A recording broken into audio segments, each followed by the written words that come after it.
तो viewers, doctor S M Aamir is again with you with his YouTube channel easy life solutions with doctor S M Aamir. मैंने अपनी पहली introductory और launching video में आपसे ये जिक्र किया था कि मैं अपनी नेक्स्ट वीडियो में एक इशू डिस्कस करूंगा जो मेरे पास कुछ पेशेंट्स रिपीटेडली आ रहे हैं कि जिनको सांस की तकलीफ या सांस खींच कर आने का प्रॉब्लम था।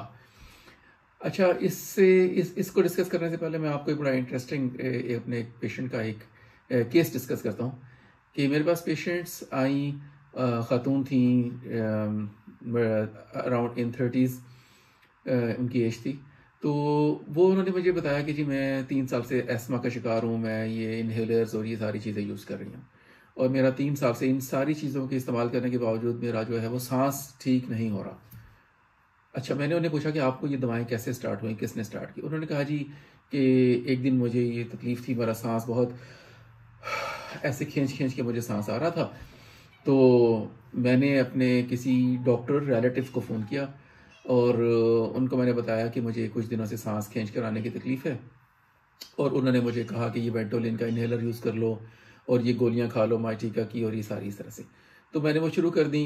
तो मुझे उससे बड़ा टेम्परेरी रिलीफ फील होता था, तो मैं तब से ही ये यूज़ करी जा रही हूँ। लेकिन मुझे मेरा प्रॉब्लम रिजॉल्व नहीं हो रहा। मुझे ऑन एंड ऑफ रिपीटेड इस तरह के अटैक्स आते रहते हैं। मेरा सांस यहाँ पर मुझे लगता है कि रुक गया है, यहाँ पर कहीं बंद हो गया सांस मेरा, फिर मुझे ऐसे ड्रैग करना पड़ता है सांस को, फिर मुझे कुछ सुकून मिलता है और उसके बाद फिर मैं ठीक हो जाती हूँ, लेकिन फिर रिपीट हो जाता है ऐसा।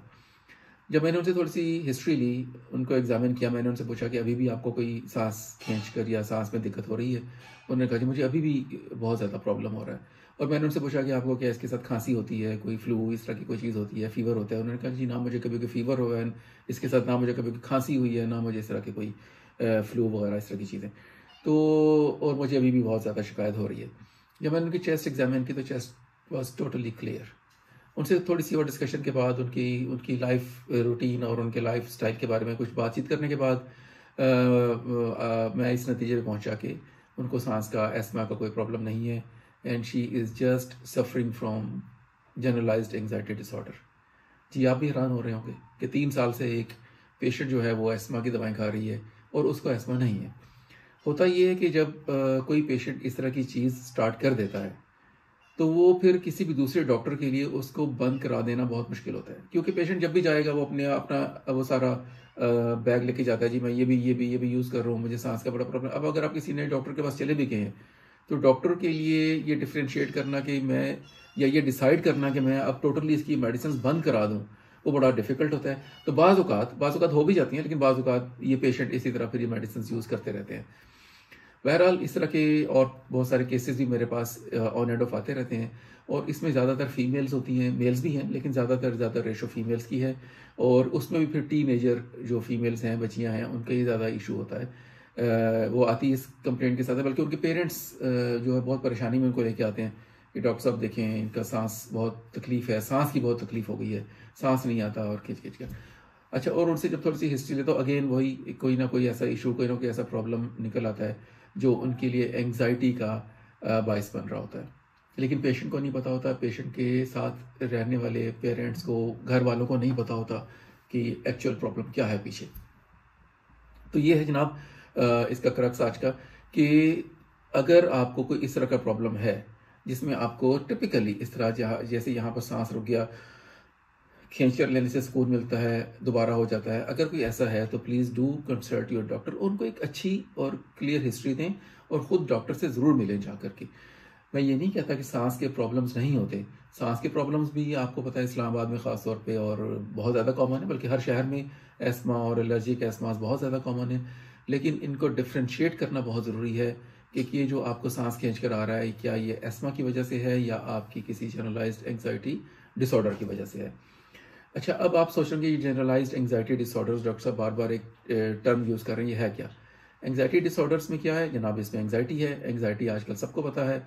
हमारे दौर में जब हम बच्चे थे और जब हम स्टूडेंट्स थे, ये एंग्जाइटी और ये स्ट्रेस इस तरह की कोई चीज़ हमारी डिक्शनरी में नहीं होती थी, ना हमारे पेरेंट्स की डिक्शनरी में थी। ठीक है, वो बड़ा टाइट रखते थे हमें और हर चीज़ उसके ऊपर सख्ती। रिजल्ट कैसा आ गया, रिजल्ट कम तो नहीं आ गया, फर्स्ट पोजीशन से नीचे तो नहीं चले गए, ठीक है, मार्क्स कहाँ चले गए कंपटीशन में, और वो बिल्कुल स्ट्रिक्टनेस सर पे, क्या मौला बख्श जो है ना वो हर वक्त सर पे होता था कि क्यों पोजीशन, तो हम अपने टारगेट्स को अचीव करने में लगे रहते थे। स्ट्रेस टेंशन वाली कोई चीज़ शायद हमने सुनी भी नहीं थी उन दिनों में। लेकिन आजकल दिस इज़ वेरी सरप्राइजिंग कि छोटे छोटे बच्चे बच्चियाँ आते हैं और उनके पेरेंट्स में बताते हैं कि जी ये मेरा बच्चा है, जी ये मेरी बच्ची है, बड़ा स्ट्रेस लेती है, बड़ी टेंशन है जी इसको। अच्छा, इतनी ज़्यादा ये चीज़ हमारी इस सोसाइटी में या हमारे अंदर अंदर इन्फ्लेक्ट हो चुकी है, ठीक है ना। और ये सेल्फ इन्फ्लेक्टेड है या जो भी है, ठीक है, ये इतनी कॉमन हो चुकी है। ये स्ट्रेस और ये टेंशन की बात हर बंदा कर रहा है इररिस्पेक्टिव ऑफ द एज, कि क्या उसको रियलिटी में कोई ऐसी चैलेंजेस हैं भी कि उसको स्ट्रेस हो। लेकिन ये आजकल इतना कॉमन हो गया कि लगता है कि हर एज के हर इंसान को स्ट्रेस भी है और टेंशन भी है। तो जनाब ये एंग्जाइटी डिसऑर्डर्स इससे रिलेट करते हैं। और ये एंग्जाइटी डिसऑर्डर्स में सिर्फ एंग्जाइटी नहीं है, इसमें और बहुत सारी चीज़ें हैं, डिप्रेशन भी हो जाता है और बहुत सारी स्टेट्स भी हैं जो एंग्जाइटी डिसऑर्डर्स के अंदर ही आती हैं। और उसमें से एक सिम्टम जो मैं आपको शेयर करना चाह रहा था वो ये सांस का डिस्टर्ब हो जाना। और चूंकि ये बहुत ज़्यादा कॉमन है और लोग परेशान हो जाते हैं घर में बैठ कर के सांस का मसला हो गया, बिल्कुल रिलैक्स रहें, just go to your doctor. Doctor आपका डिफ्रेंशिएट करेगा कि एस्मा है या नहीं है, और फिर वो एक हल्की सी कोई मेडिसिन से आपके ये सिम्टम्स बिल्कुल ठीक हो जाएंगे, ठीक है, और यू विल रिकवर। लेकिन डॉक्टर के पास जाना बहुत ज़रूरी है, उसे कंसल्ट करना बहुत ज़रूरी है। This was my video for today, जिसमें हमने ये डिस्कस कर लिया। और चूंकि मेरे चैनल का नाम ही इजी लाइफ सॉल्यूशंस है, तो मैं यही चाह रहा हूँ कि मैं अपने चैनल से आपकी एंग्जाइटीज़ को कम करूँ, ठीक है। जहाँ जहाँ आप जो मामला आपके ऐसे हैं जो आपको स्ट्रेस दे रहे हैं, टेंशन दे रहे हैं, आप परेशान है कि क्या हो गया, तो मैं उन चीज़ों को थोड़ा सा लो डाउन ले आऊँ, उनकी इंटेंसिटी को, उनकी सिवियरिटी को कम करूँ और आपको रिलैक्स करूँ, ठीक है। तो दिस वाज माय वीडियो। अच्छा, अब नेक्स्ट वीडियो में मैं आपको बताऊंगा कि एंग्जाइटी डिसऑर्डर्स जो हैं वो क्या हैं, कौन कौन से एंग्जाइटी डिसऑर्डर्स हो सकते हैं और उनके सिम्टम्स क्या हैं, किस तरह से पेशेंट प्रेजेंट करता है, जिसमें एक तो मैंने आपको आज डिस्कस कर लिया, ये सांस का खींच कर आना, और कौन कौन से सिम्टम्स हैं जो आपके अंदर हो सकते हैं जो आपको परेशान कर सकते हैं, लेकिन पीछे क्या है, सिर्फ एंग्जाइटी है, ठीक है।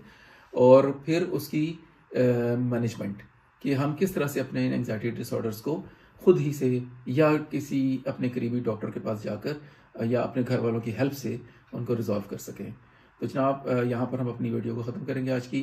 आप मेरे इस चैनल को easy life solutions with doctor S M Aamir को सब्सक्राइब करें, शेयर करें, इस वीडियो को बहुत सारे लोगों तक भेजें, क्योंकि ये सिर्फ आपका मसला नहीं है, ये आपसे, आपके मिलने वाले, आपके सर्कल में रहने वाले बहुत सारे बच्चों, बच्चियों और बड़ों का मसला है, उनको बहुत हेल्प मिलेगी इससे, ठीक है। अगली वीडियो तक मुझे इजाज़त दें। Stay happy, stay blessed. अस्सलाम वालेकुम व रहमतुल्लाहि व बरकातहू।